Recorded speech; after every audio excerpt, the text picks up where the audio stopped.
Nnamdi Kanu left to die while Nigeria negotiates with terrorists. Double standards exposed. Nigeria today stands at a dangerous crossroads.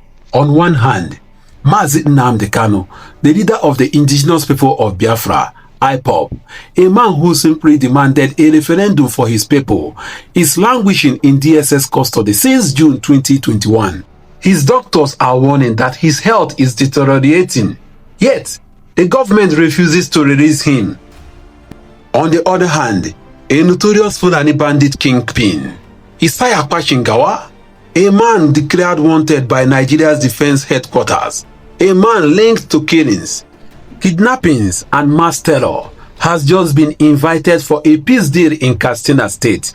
So, the burning question is, why is Nigeria negotiating with terrorists but keeping Mazi Nnamdi Kanu, who only asks for votes, not violence, in prison? But who is Nnamdi Kanu?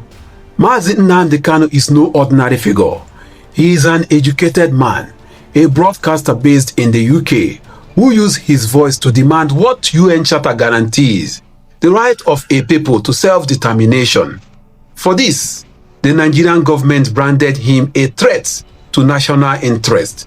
Since 2021, he has been held in DSS custody under harsh conditions. Human rights groups warn that his health is failing. Yet, the government insists on keeping him behind bars. For asking for a referendum, he is treated worse than criminals who have taken thousands of innocent lives. Let's look at the bandit peace deal. Now let's turn to the north. Just days ago, reports emerged that Isaiah Kwashingawa, a notorious bandit leader wanted by Nigeria's military, accepted a peace deal in Katsina State. The man has led attacks that killed dozens, displaced farmers, kidnapped women and children, and collected ransoms. Yet, instead of facing justice, the government sat down with him, begged him to stop killing, and even rewarded him financially in past ceasefire deals. The irony is deafening. Kanu, who asked for ballots, is in chains. A terrorist who spread bullets is being offered peace. Now let us look at the public outrage. The hypocrisy has gone unnoticed. Nigerians are speaking out.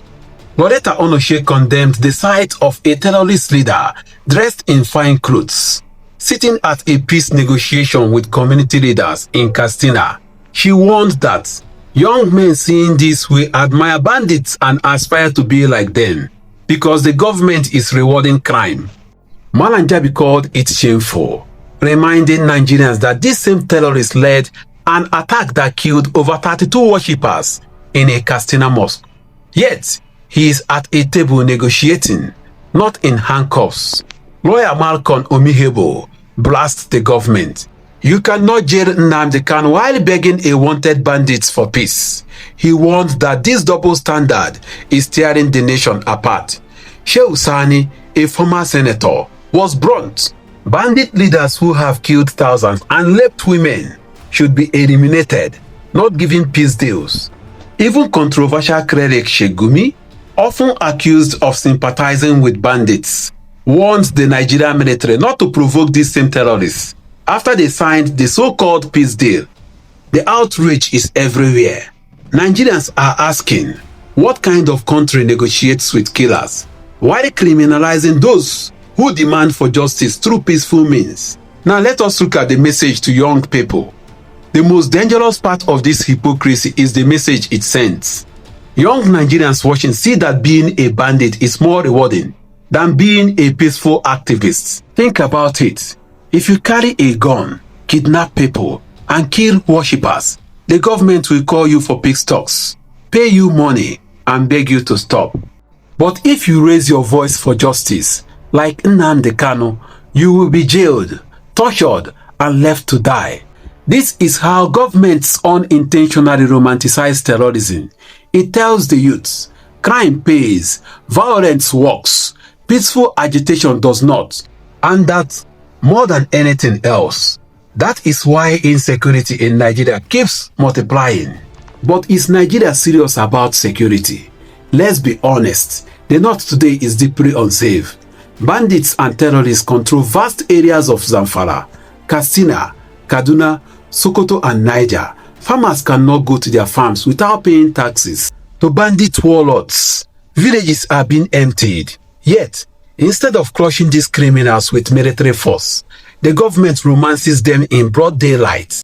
Meanwhile, in the southeast, the military is deployed heavily, not to chase terrorists, but to suppress IPOB rallies, to harass ordinary citizens, to intimidate communities. So the question Nigerians are asking is simple.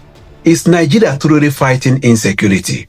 Or is it protecting one kind of violence while punishing another? Now let us see the double standard exposed. Let us call it what it is, double standard. When it is a Fulani bandit, the government negotiates, pampers and even pays ransom indirectly.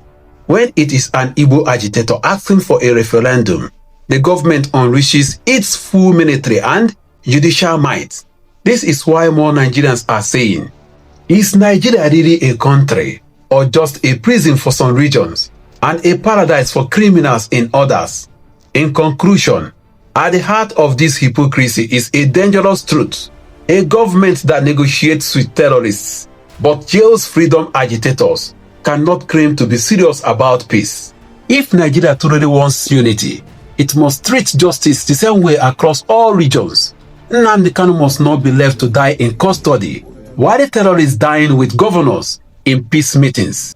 Because until Nigeria learns that you cannot kill justice but reward crime, injustice will remain the order of the day.